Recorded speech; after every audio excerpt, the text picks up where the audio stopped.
ನಮಸ್ಕಾರ ಸ್ನೇಹಿತರೆ. ನಿಜಕ್ಕೂ ಪ್ರಜ್ವಲ್ ರೇವಣ್ಣರ್ಗೆ ಕಾದಿದ್ಯಾ ಬಿಗ್ ಶಾಕ್. ಸ್ವತಃ ಖುದ್ದು ಕುಮಾರಸ್ವಾಮಿ ಅವರೇ ಎಚ್ ಡಿ ರೇವಣ್ಣ ಮತ್ತು ಪ್ರಜ್ವಲ್ ರೇವಣ್ಣರ ಕೈ ಬಿಟ್ಟಿದ್ದಾರೆ.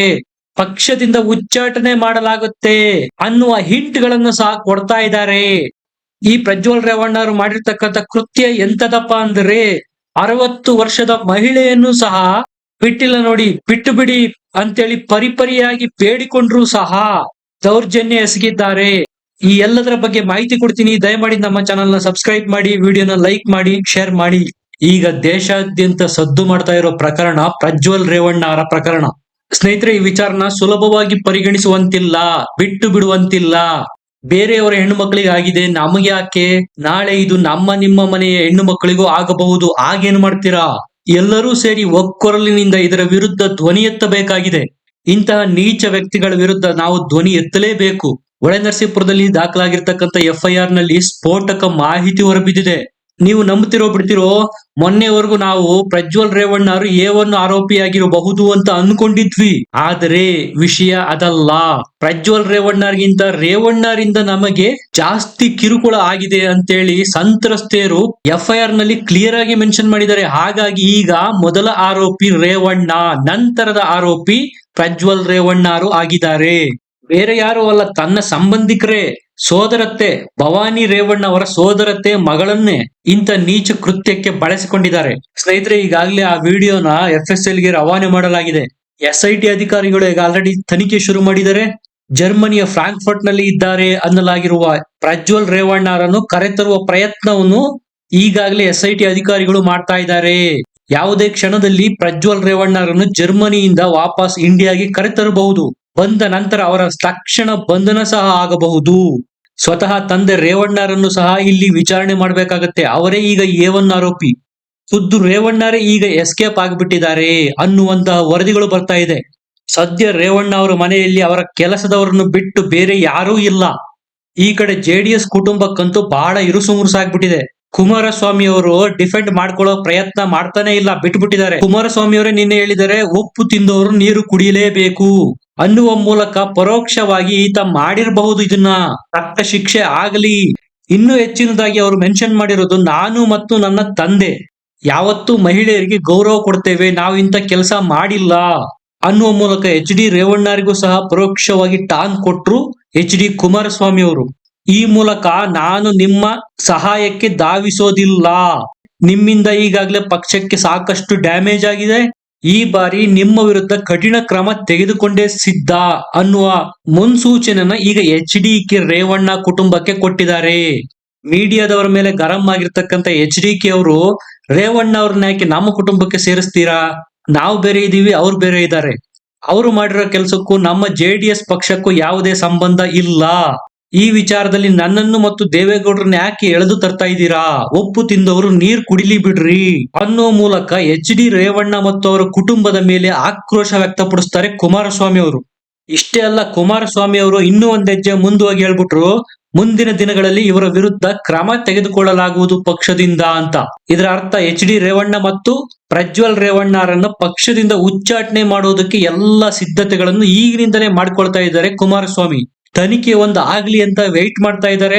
ಅದರಲ್ಲಿ ಏನಾದ್ರೂ ತಪ್ಪಿತಸ್ಥರು ಅಂತ ಕಂಡು ಬಂದ್ರೆ ನಿರ್ದಾಕ್ಷಿಣ್ಯ ಕ್ರಮ ತೆಗೆದುಕೊಳ್ಳೋದು ಗ್ಯಾರಂಟಿ. ಇಲ್ಲಿ ಕುಮಾರಸ್ವಾಮಿ ಅವರು ನಮ್ಮ ಅಣ್ಣನ ಮಗ ಅಂತೇಳಿ ಡಿಫೆಂಡ್ ಮಾಡ್ಕೊಳಕ್ ಹೋಗಿಲ್ಲ.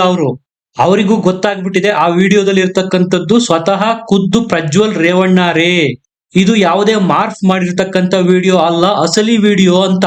ಈಗ ಖುದ್ದು JDS ನ ಶಾಸಕರು ಹೇಳ್ತಾ ಇದ್ದಾರೆ ಪ್ರಜ್ವಲ್ ರೇವಣ್ಣರನ್ನು ಪಕ್ಷದಿಂದ ಉಚ್ಚಾಟನೆ ಮಾಡಿ ಅಂತ.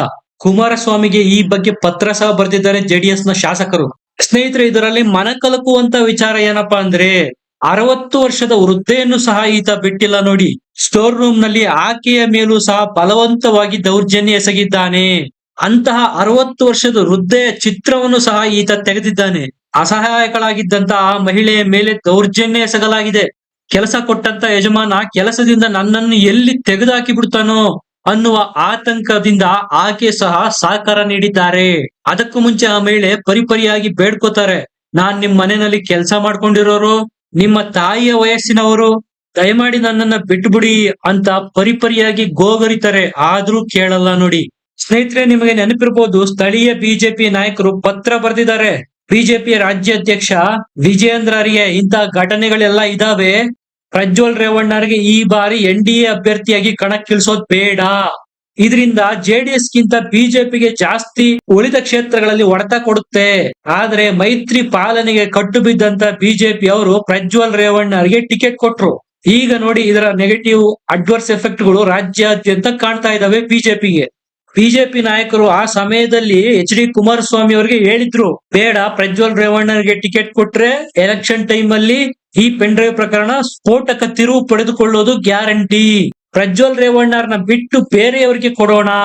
ಆದ್ರೆ ಕುಮಾರಸ್ವಾಮಿ ಅವರು HD ರೇವಣ್ಣ ಮಾತಿಗೆ ಕಟ್ಟು ಬಿದ್ದು ಕುಟುಂಬದ ವೈರತ್ವ ಎಲ್ಲಿ ಕಟ್ಕೊಳ್ಬೇಕಾಗುತ್ತೋ ಅಂತ ಹೇಳಿ ಪ್ರಜ್ವಲ್ ರೇವಣ್ಣಗೆ ಆಗ ಟಿಕೆಟ್ ಕೊಟ್ಟಿದ್ರಿಂದ ಈಗ ಕುಮಾರಸ್ವಾಮಿ ಅವರಿಗೆ ಇಂತ ಇರುಸು ಮುರುಸು ಎದುರಿಸ್ತಕ್ಕಂತ ಸಂದರ್ಭ ಒದಗಿ ಬಂದಿದೆ.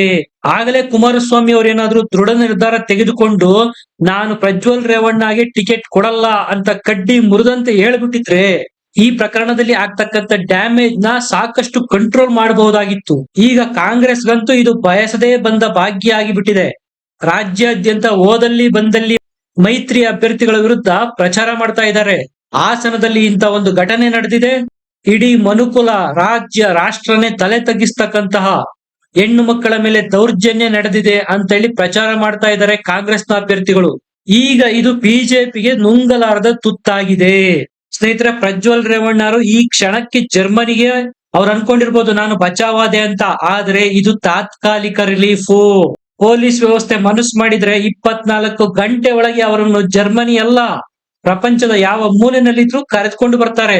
ಸ್ನೇಹಿತರೆ, ಈ ಪ್ರಕರಣದಲ್ಲಿ ಸುಮಾರು 2700ಕ್ಕೂ ಹೆಚ್ಚು ಸಂತ್ರಸ್ತರಿದ್ದಾರೆ. ಇದನ್ನ ನಾವು ಸೀರಿಯಸ್ ಆಗಿ ಪರಿಗಣಿಸಬೇಕು. ಯಾಕೆ ಅಂದ್ರೆ ಇವರೆಲ್ಲ ಮರ್ಯಾದೆಗೆ ಅಂಜಿ ಯಾರೂ ದೂರು ಕೊಡೋದಕ್ಕೆ ಮುಂದೆ ಬಂದಿರ್ಲಿಲ್ಲ. ಅದ್ರಲ್ಲೂ ಕೆಲವೊಂದಿಷ್ಟು ಮಂದಿ ಧೈರ್ಯ ಮಾಡಿ ಆಗೂ ಈಗೂ ಮೀಡಿಯಾದ ಮುಂದೆ ಬಂದು ಸತ್ಯನ ಸ್ಫೋಟ ಮಾಡಿದ್ದಾರೆ. ಈಗ ಉಳಿದಿರ್ತಕ್ಕಂಥವ್ರು ಮಾನಕ್ಕೆ ಅಂಜಿ ಎಲ್ಲಿ ನಮ್ಮ ವಿಡಿಯೋನು ಹೊರಗ್ ಬರ್ಬೋದೋ, ಸಮಾಜದಲ್ಲಿ ನಮಗೆ ಎಲ್ಲಿ ನಮ್ಮ ಗೌರವಕ್ಕೆ ಧಕ್ಕೆ ಆಗುತ್ತೋ ಅಂತ ದುಡುಕಿ ಜೀವಕ್ಕೆ ಕುತ್ತು ತರ್ತಕ್ಕಂತಹ ನಿರ್ಧಾರಗಳನ್ನೇನಾದ್ರೂ ತೆಗೆದುಕೊಂಡ್ರೆ ಪರಿಣಾಮ ಏನಾಗ್ಬೋದು ನೀವೇ ಯೋಚನೆ ಮಾಡಿ. ಒಬ್ರಲ್ಲ ಇಬ್ರಲ್ಲ, ಸಾವಿರಾರು ಜನ ಸಂತ್ರಸ್ತರು. ಹಾಗಾಗಿ ಈ ಪ್ರಕರಣ ಬಹಳ ಪ್ರಾಮುಖ್ಯತೆ ಪಡೆಯುತ್ತೆ. ಯಾಕಂದ್ರೆ ಈ ಪ್ರಕರಣದ ಹಿಂದಿರೋದು ಪ್ರತಿಷ್ಠಿತ ಕುಟುಂಬ. ಸಹಜವಾಗಿ ಸಂತ್ರಸ್ತರಿಗೆ ಅಭದ್ರತೆ ಕಾಡ್ತಾ ಇರುತ್ತೆ. ಸರ್ಕಾರ ತಾನಾಗೆ ಮುಂದೆ ಬಂದು ಅವರಿಗೆ ಬೇಕಾದ ಎಲ್ಲ ಭದ್ರತಾ ಕ್ರಮಗಳನ್ನು ತೆಗೆದುಕೊಳ್ಬೇಕಾಗತ್ತೆ. ದೊಡ್ಡವರಿಗೆ ಒಂದು ಕಾನೂನು, ಜನಸಾಮಾನ್ಯರಿಗೆ ಒಂದು ಕಾನೂನಡಿ ಎಲ್ಲರೂ ಒಂದೇ. ಹಾಗಾಗಿ ಈಗ ಮಹಿಳಾ ಸಂಘ ಸಂಸ್ಥೆಗಳು ಆ ಸಂತ್ರಸ್ತೆಯರಿಗೆ ಈಗ ರಕ್ಷಣೆ ಕೊಡಬೇಕು. ನಾಳೆ ಏನಾದ್ರೂ ಹೆಚ್ಚು ಕಡಿಮೆ ಆದ್ರೆ ಯಾರ ಜವಾಬ್ದಾರಿ ಅನ್ನೋ ಎಲ್ಲ ಆತಂಕಗಳನ್ನು ವ್ಯಕ್ತಪಡಿಸ್ತಾ ಇದ್ದಾರೆ. ಸ್ನೇಹಿತರೆ, ಇದಿಷ್ಟು ಹಾಸನದ ಪ್ರಜ್ವಲ್ ರೇವಣ್ಣ ಅವರ ಕರ್ಮಕಾಂಡದ ಬಗೆಗಿನ ಅಪ್ಡೇಟ್ಸ್. ವಿಡಿಯೋ ಇಷ್ಟ ಆಗಿದ್ರೆ ಲೈಕ್ ಮಾಡಿ, ಶೇರ್ ಮಾಡಿ, ನಮ್ಮ ಚಾನೆಲ್ ನ ಸಬ್ಸ್ಕ್ರೈಬ್ ಮಾಡಿ. ಮತ್ತೆ ಸಿಗೋಣ.